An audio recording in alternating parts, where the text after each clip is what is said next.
And we're back. Sorry about that.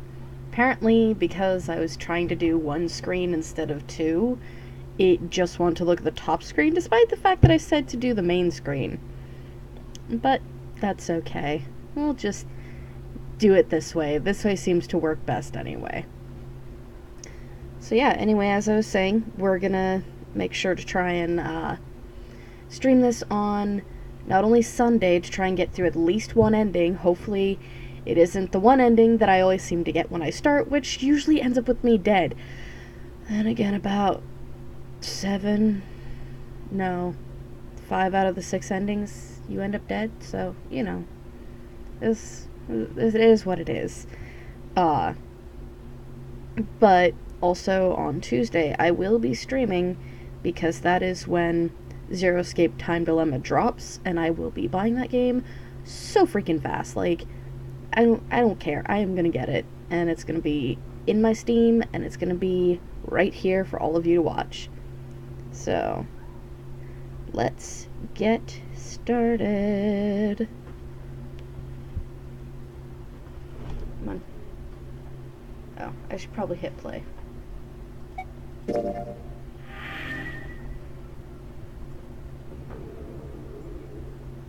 She crumpled to the floor. June, you okay? Junpei dropped to his knees and put his arms around her shoulders.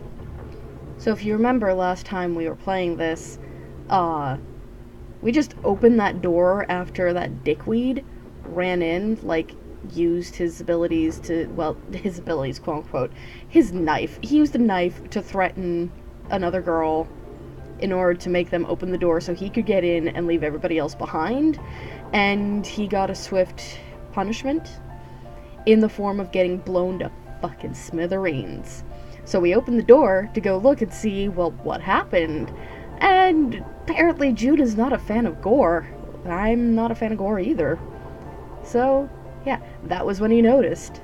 Her whole body was feverish. She was radiating intense heat. I know things. What the hell? Where'd this fever come from? June didn't answer. I wouldn't answer either. Her face looked like wax. Her whole body began to shake. Alright, let's just rest for a minute, okay? You think you can walk? She nodded weakly. Junpei lifted June to her feet and guided her to a nearby chair. Here we go. As gently as he could, he sat her down in it. How are you feeling? Are you alright? She nodded, and as she did, a single huge tear rolled down the side of her face, like, probably so fucking massive. Biggest tear ever. Why did this happen? Her voice cracked, broken by misery and grief and choked by sobs. She is a very good actor. Why did this happen? Junpei spun around. Do any of you know what the fuck is going on here? Who's Zero? What's this notary game? Come on, anybody? Anything? What the hell's going on here? What are we doing here? No one spoke. Ace, Snake, Santa, Clover, Seven, and Lotus. They simply stood there, 7 pairs of downcast eyes and 7 grim lines for mouths. June's body shook with silent sobs. They slowed as the minutes ticked by, and eventually they stopped. Damn. Heavy shit. Heavy fucking shit. Then suddenly, the cold, heavy silence that had enveloped them like a thick fog,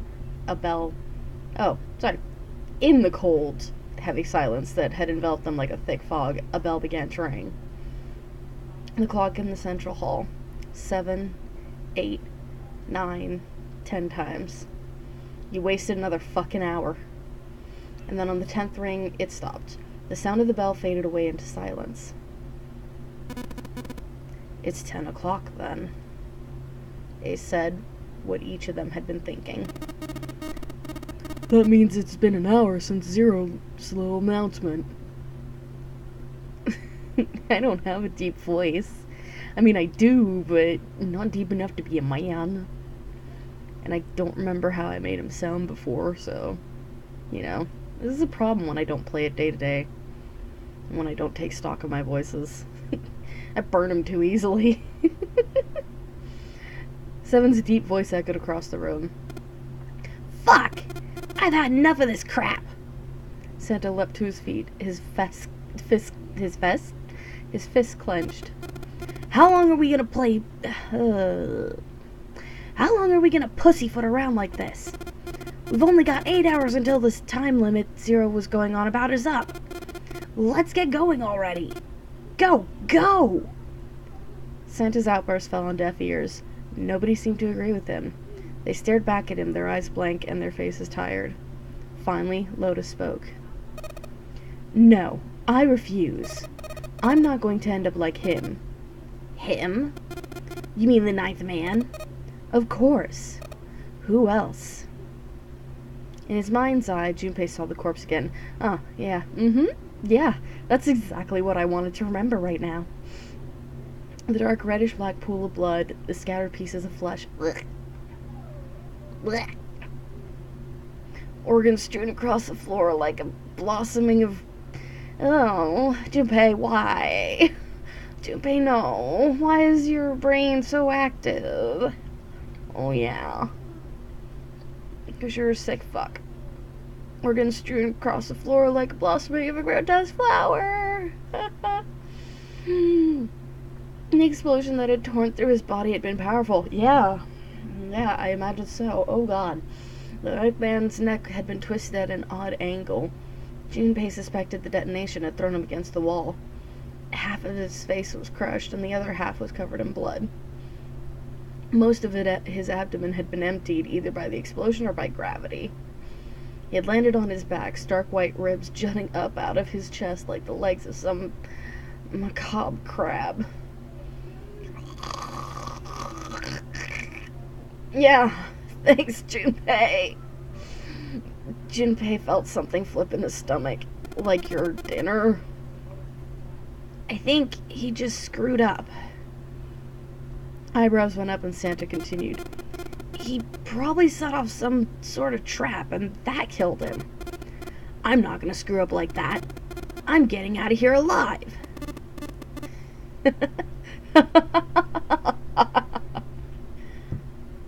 Whatever Snake was laughing at, Santa did not find it particularly humorous.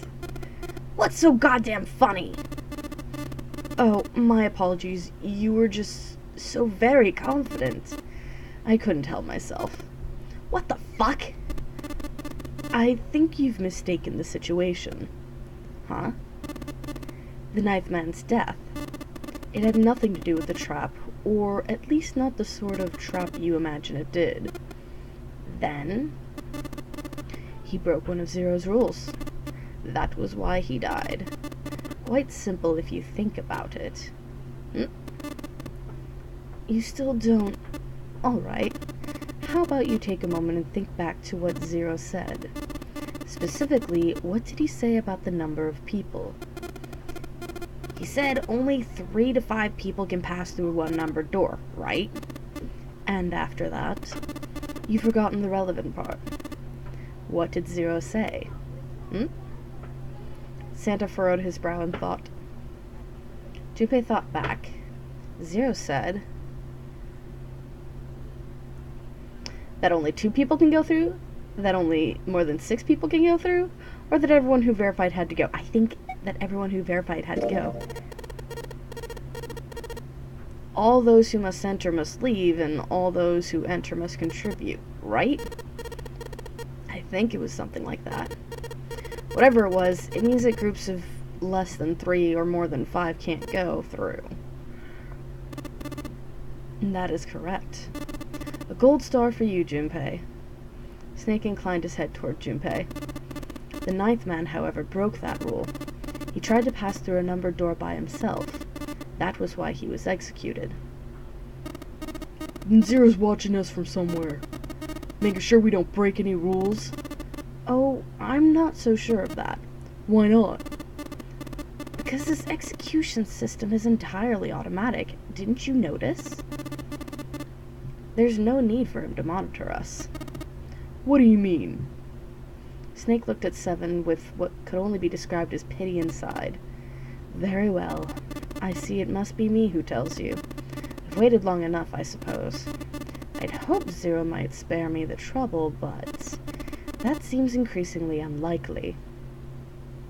He couldn't see them, of course, but perhaps Snake sensed the confused eyes upon him. When Ace spoke, he gave words to everyone else's thoughts. Do you know something? Well, I know a great many things, but yes.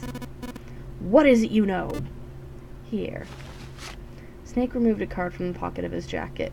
With a flourish, he presented it to Ace, who took a close look at it and spoke. Come on now, what's the point of giving me this? Give me that! Santa snatched the card from Ace, but his expression of disgust quickly turned to one of confusion. Huh? The hell is this? Seven tugged it out of Santa's hands. I see.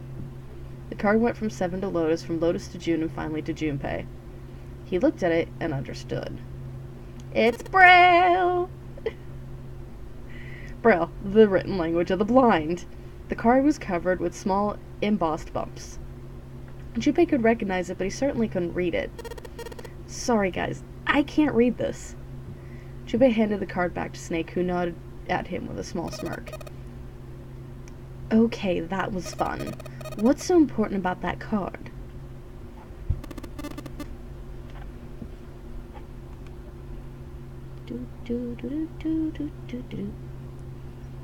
I found it in my pocket.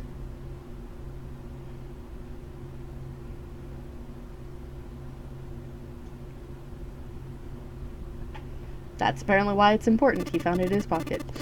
I can only assume it is a message from Zero. From Zero?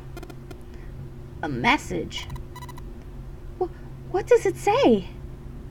Suddenly, everyone was crowding around Snake, desperate to hear what the message said. Santa especially looked as if he were about to grab hold of Snake and shake the answers from him. 'Cause that's what you do with blind people, apparently. Santa, you're an idiot. Calm down now. No need to panic. You don't need to force me. I'll read it. Junpei swallowed hard and waited for him to start. He was not the only one. Presently, Snake began to read, his voice calm. His fingers glided over the tiny bumps as he spoke. Bracelet number 2. Since you are not blessed with sight, I shall bless you and only you with information. I shall tell you of the function of the red, of the dead, and of the bracelet. The red is the recognition device. It will verify your number. Beside every numbered door you will find a red. The dead is the deactivation device. It does exactly what it says. Once you have passed through the numbered door, you must use the dead to stop the detonator in your bracelet. But perhaps you are wondering, what does this detonator detonate? I'm afraid this may be something of a surprise. I have placed a small bomb inside of you and the people whom you are about to meet. You swallowed it while you were unconscious. I have no doubt that by the time you read this note, the bomb will have passed your stomach and found its way to your small intestine. In other words, you will be unable to regurgitate it. I suggest you do not try. As I mentioned before, the bracelet on your left hand contains a detonator. Think of it as a remote fuse or timer for the bomb in your body. There's only one condition which will cause it to detonate. That condition is that you enter a numbered door. Once you have done so, the timer will activate no matter who you may be.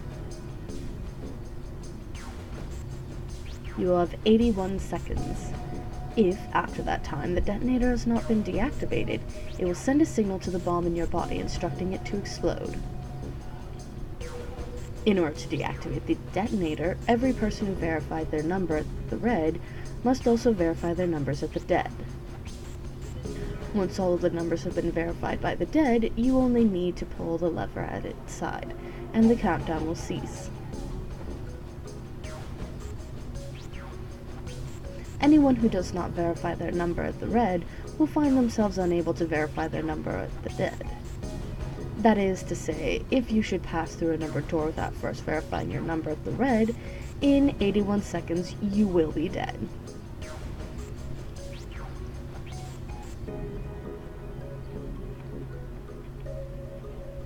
You must also keep in mind that the numbered doors will close after 9 seconds have passed. So long as the door is open, the dead will not function. You would do well to remember this. Lastly, let us discuss how to remove the bracelets. There are only 2 ways to do so. 1. You escape from the ship. 2. Your heart rate reaches 0. In other words, once the bracelet is taken outside the confines of the ship, or detects that its wearer's heartbeat has fallen to 0, it will shut down automatically. There's no other way to remove your bracelet. If you attempt to force it off or disable the detonator, the bomb within you will immediately explode. This is all the information which I can impart to you. How you choose to use it is for you to decide. If used wisely, you can eliminate those who might be a danger to you. For a time, you would be able to control your fate. I wish you the best of luck.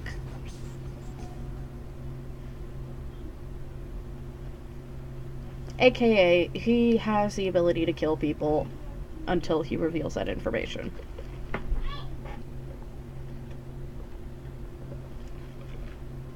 So, he could have stopped the 9th man from dying, but he chose not to for some reason. Not sure what that reason is, to be entirely honest. I mean, why would he want to kill some random person?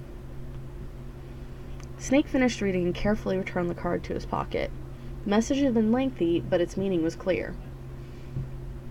Only those who verified their numbers at the red could pass through the numbered doors. Teams could not increase or decrease their numbers. The reds, deads, and bracelets enforced the rules. They were judge, jury, and executioner. In defiance of Zero's suggestions, both Santa and Seven put fingers down their throats and began to gag. The rest stiffened, some touched their stomachs, some simply stared at their bracelets. Junpei gingerly touched his stomach. And there was a bomb inside his body. The thought of it made him queasy. His stomach felt oddly hollow and his legs were weak. Why had Zero designed such a ludicrous why had Zero designed such a ludicrous game? Junpei looked over at the others. Alright, I'm gonna ask one more time. Do any of you know anything about Zero? They were all silent, each person waiting to hear what the others would say. Finally, Santa spoke. Actually, I saw him. I saw Zero when I got grabbed. I didn't see his face, though. Son of a bitch was wearing some kind of gas mask. What the hell? Come on, guys, give me something. You know, like surprise or something. Instead, it was Santa who looked surprised. There was a moment of silence, and then everyone spoke at once. Yeah, I saw him too. Me too. He was wearing a gas mask. As stories were sorted out, the truth became clear. All of their stories were the same. They'd been abducted at home at midnight. The person claiming to be Zero had worn a mask. There had been white smoke, and then each person had passed out. When they awoke, they had found themselves on D-deck in a room with a 3-level bunk bed. Only Seven's story seemed to lack the detail of the others. Oh, me? Yeah, well, mine was just like the rest of yours. That was all he had said. All he had said? All he had said. It had occurred to Junpei at the time that it sounded somewhat strange, but he didn't press the issue. He hadn't done so because there was something that struck me as even stranger. That was the mystery of the relationship between Snake and Clover. For some reason, they had been abducted from the same room, woken up in the same room. Junpei looked at them thoughtfully. So, what's the deal with the two of you anyway? It was Clover that answered. Clearly, she felt she had nothing to hide. We're siblings. Siblings? Yes? Snake is my older brother, obviously. That means I'm his little sister. That really so hard to understand? Junpei was taken aback. The others seemed just as surprised. She is correct, of course. He laid a hand on Clover's shoulder. Are you surprised? Well, yeah, but... Why? There are other people here with connections to one another. Those two, for instance. Snake pointed at Junpei and June. Oh, you mean between Junpei and I? Ah, yes. You did say you were childhood friends, didn't you? You went to school together? Yeah. June glanced at Junpei, uncomfortable with the sudden attention. Junpei felt somewhat nervous as well and tried to scratch his head as casually as possible. Hey, you think maybe we could figure out who Zero is this way? Yeah, you're right. You connect the dots between the victims, and that leads you to the perp. Textbook stuff. Junpei, June, does any of this ring a bell? Ring a bell? Ring a bell? They looked at one another, and like it was staged, they both tilted their neck at the same time. Well, perhaps you went to school with the son of a multimillionaire. A multi-millionaire? Son? Well, someone bought this boat and set it up. Someone bought this boat and set up all of this. Whoever Zero is, they must be incredibly rich. Well, we can't be sure of that. To me, this seems as though it's the work of an organization, not an individual. Zero is most likely simply the representative of a larger group. What sort of organization? It could be a number of things, an army perhaps, or a research group. Perhaps this is all some sort of psychological experiment. If it is, then it's a pretty fucked up experiment. I mean, come on, a guy's dead. Thanks. God damn it, Santa. Can we stop bringing up the Ninth Man? No, because he's very, very important to all of this. Oh, fuck. The word dead hung in the air, heavy and ominous. The room went quiet again. I don't know who the hell this Zero asshole is, but I know for sure he's gotta be pretty fucked up in the head to do all this. If this was all one guy, then he's got some serious issues.